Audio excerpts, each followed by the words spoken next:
Please put your hands together for Martyn. Oh, do you? Yeah. All right, thank you very much. I think we're going to start with a video, hopefully, and then we'll get into some conversation. Is that the way? Thank you.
Brilliant. Big thanks to the marketing team for that one.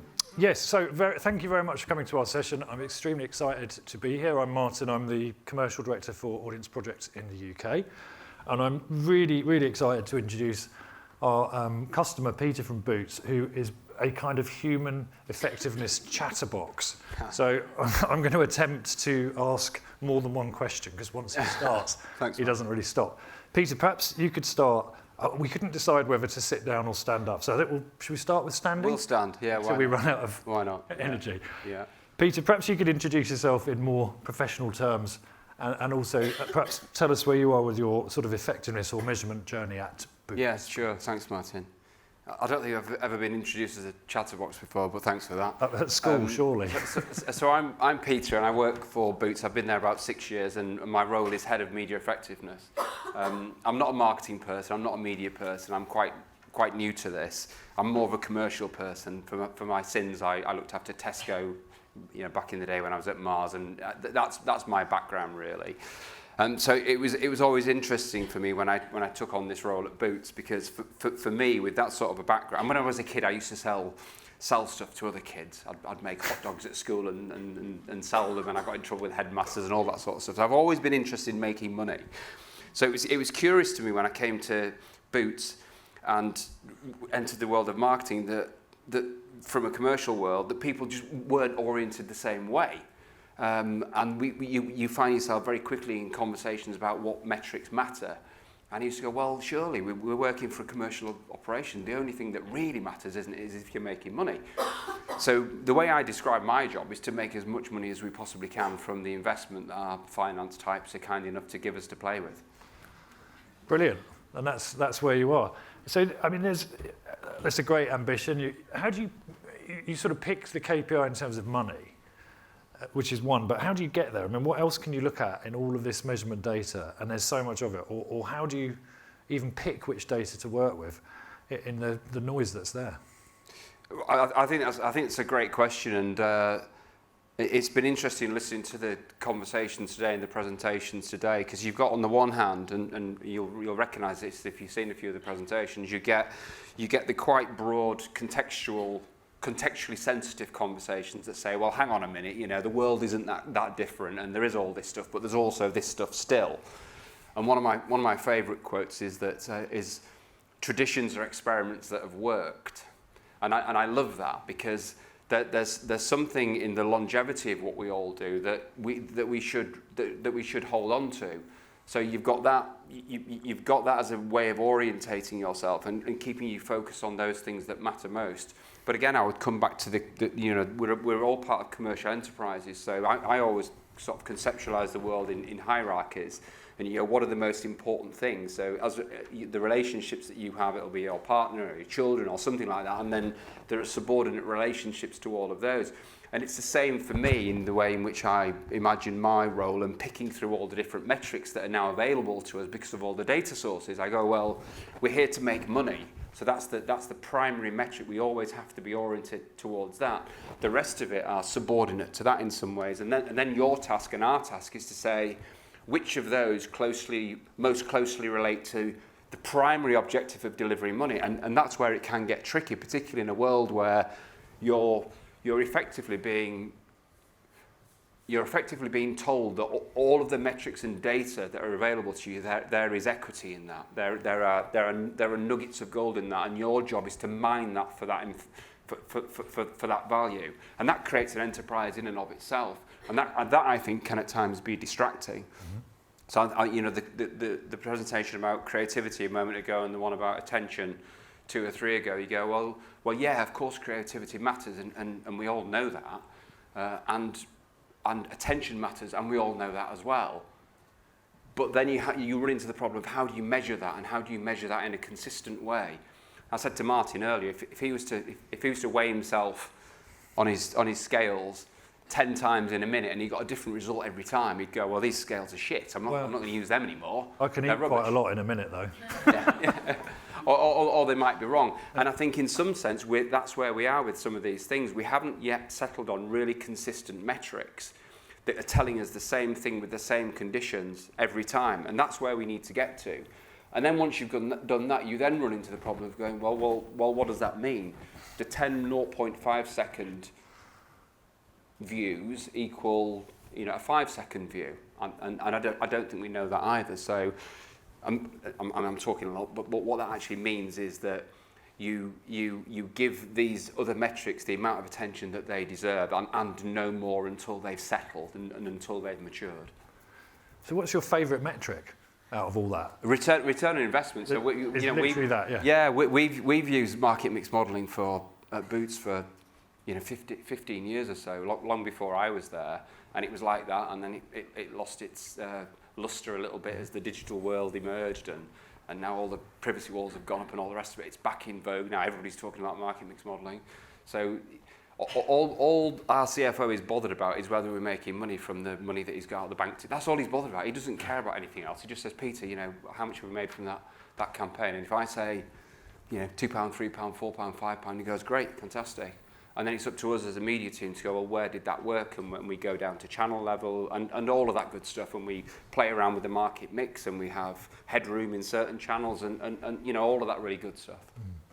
Yeah, I was going to ask about MMM because it's getting talked about an awful lot at the moment, not only by effectiveness people who understand it, but how do you take a lot of these kind of new metrics like attention or certainly cross-media reach that we do and put it in there? Is it like a new input, or is it just a modern version of what used to be available when a lot was just based on linear TV?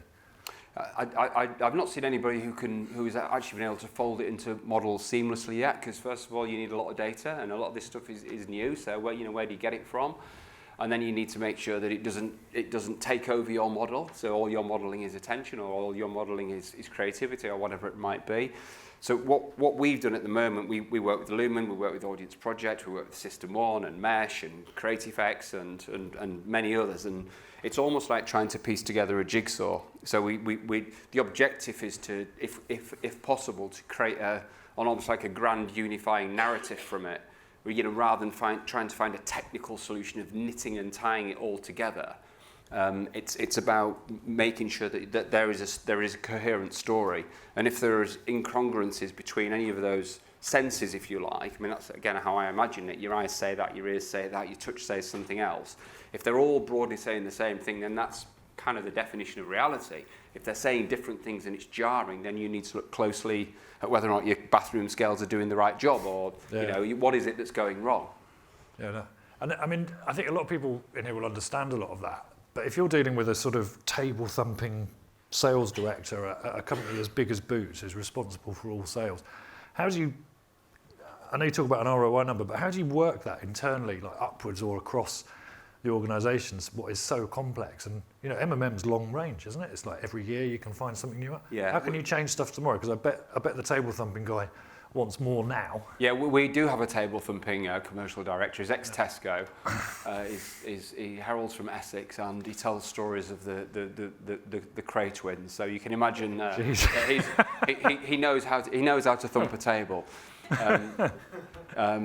Thankfully, we've got a CFO who's not quite like that, and I think within an organisation that in our roles, the most important relationship you can have is with a CFO. You know, they're the guys that have the money. They're the guys that you need to be able to speak their language. And I think somebody earlier on was talking about talent and skills and all the rest of it. And I think in this world that we've created, which is increasingly fragmented and siloed, we've got loads of specialists in these areas. And we have few people who can actually speak a language beyond their area of specialisation, and so I think it's a comment really to all recruiters. I think you need to be able to recruit people who can tell stories, who can build It's the usual stuff. You need to build relationships. You need to be able to build a relationship with your CFO at all levels of the marketing hierarchy. Once you've done that, they're not then going to say to you, "But can you just show me how you've done that on a spreadsheet?" They'll go, "Yeah, okay. You know, I get this. Over time, you have the credibility. We trust you. You know, you need to treat that trust with respect and not fall prey to hubris and all of that sort of stuff. But it's the building the relationship at the top of the organisation that is the most important thing. But you do that through building competence, not by gaming the system and gaining unearned reputation. Sure. Okay, so thinking about relationships, I would imagine there'll be some vendors or suppliers of solutions here that will want to kind of talk to you, but how do they make the best case to someone like you at Boots that they can help you? Well, how do they make the best case? Well, they all try very hard. I mean, going back a couple of years ago when we first started on this part of the journey, which was we've established that return on investment is the primary metric, but now we want to try to understand why that might be better or worse in some cases. A bit like lifting the hood on a car, it's going around the track fast, but you want to understand whether it's the tyres, the driver, so we got to that place in our journey. We went, well, who are some of the suppliers that might be able to help us with that? And it was literally, right, I'll start answering the phone again. So there were retention vendors and there were reach and frequency vendors and creative, and we were, well, let's have a conversation. And Martyn, because you were part of this, we pulled them all together about 18 months ago into a room. We gave them all of our data at Christmas, our biggest time of the year, and we said, right, okay, I hear your claim. Here's the data. You can have all of it, and then you come back to us when the data's matured in a few months' time. And about a year ago today, something like that, round about now, we got them together in a room, and it was described by somebody as the Hunger Games for agencies. Because there was quite a bit of clamouring over one another for attention. But that for me was the real start of trying to piece together this jigsaw. So were there any obvious gaps within what these people were telling? Does it make sense that you can explain why the return on investment was good, bad, or indifferent? And that's the part of the journey that we're on now. And it's more of an adventure really, because we're in uncharted territory.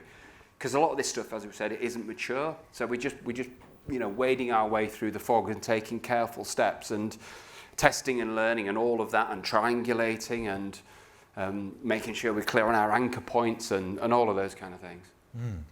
Excellent. Well, I'm glad to be on that. We sort of climbed over everyone else and got you as a customer. But what's next for you? What are you looking at in the marketplace? I mean, there's a lot going on, as you've explained, but what can you see that you might want to try next or could be the next big thing in measurement, I don't know, initiatives like Origin, or is there something you need that isn't there? What are you looking for in the future? Yeah, it's interesting. When I was younger, my older brother loved Formula One, and back in those days, Senna and Alain Prost and these guys were jousting. And I remember Alain Prost said, so he was asked, he'd won the world title, I think, about 4 times, and he was asked a question. He said, "What's your ambition?" And this is a guy who'd won several world titles. He'd raced for 20 years. He'd won everything. And he said, "I want to drive the perfect lap." And you go, well, God, this guy probably has driven 2 million laps in testing, and his ambition is to drive the perfect lap. And so that was his ideal. His ideal was to drive, and he wasn't paralysed by it because he was the world champion. But he recognised that there was always something to aim at. And this ideal for me is, I sometimes think, what would the perfect campaign look like?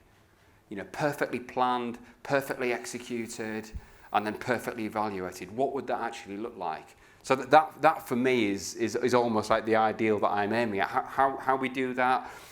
We're approaching it incrementally. You know, we're discarding and dispensing with the bits that we know that that don't work. I mean, I told the story of Michelangelo and the statue of David, where he started with a block of stone, and he arrived at this amazing creation by dispensing with the bits that were of no use.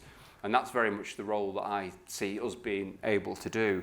We might not know exactly what the ideal looks like, but we have a good idea of those things that don't work. When you see something that doesn't work, there was a conversation earlier about display, I think in the other room, and it being a little bit of the Wild West, where you go, well, if you can see a tail that isn't working, well, dispense with that, and then by definition, if you put that £1 million somewhere else, it's going to work better. So there's this constant incremental building on where you are. Yeah. Okay. I'm not sure quite where time is because this time has started late, but we'll keep going. Has anyone got 2 minutes? Anyone got a question for the stage, for Peter or I?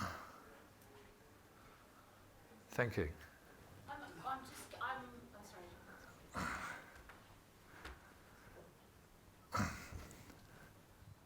Thank you.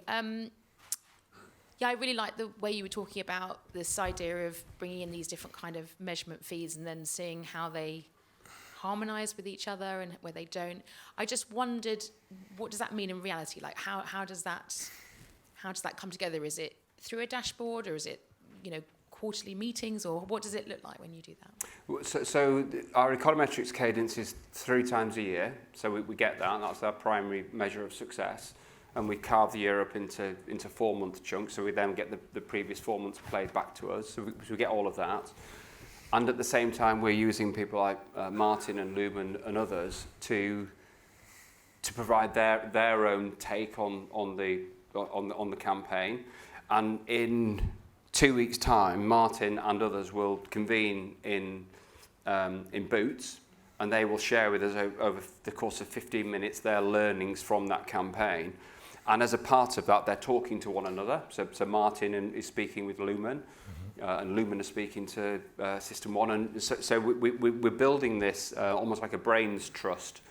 And where integrations can be hard, we'll explore that, but we won't be paralysed by it and distracted by it, because the objective is to create a narrative which is of some use to Amy's in the audience here today, when they're planning the next campaign, so they can look at it and go, right, okay, in terms of money, more of this, less of that, and then they might be able to understand why it's less of that and more of that.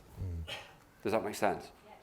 It's really interesting actually, because Peter's a good customer of ours, but he's quite a challenging customer, because he will say, yeah, that's great, we love the reach and frequency stuff, but what if you did this with it? And so we're talking to Lumen, and it's really interesting when you try and bring together the kind of reach and frequency of a campaign across, what was it, Meta, YouTube, TV, and then the attention scores come in, and like we deduplicate the audience, but they have to duplicate the attention scores, and it shows some really interesting. Yeah. You crank the handle from reach as a base layer, and then look at reach plus attention. It's really interesting. And the role that AudienceProject play for us is, I can't really overestimate it, because it's helping us to understand, in a changing world with linear TV declining to some extent, but it still captures our core audience. It's just helping us to understand where we're getting that incremental reach, and then we know how much that's cost, and then we can go, well, is it worth it? Is it worth paying this amount extra for an extra 2 percentage points of reach? And they're great questions that we then feed into the planning process. Do we spend it there, or do we spend it there? Yeah. Well, I'm inclined to stop there on that wonderful summing up. But I think we'll call it a session there. Thank you so much, Peter, for giving your time and thoughts to everyone. Much appreciated. Thank you.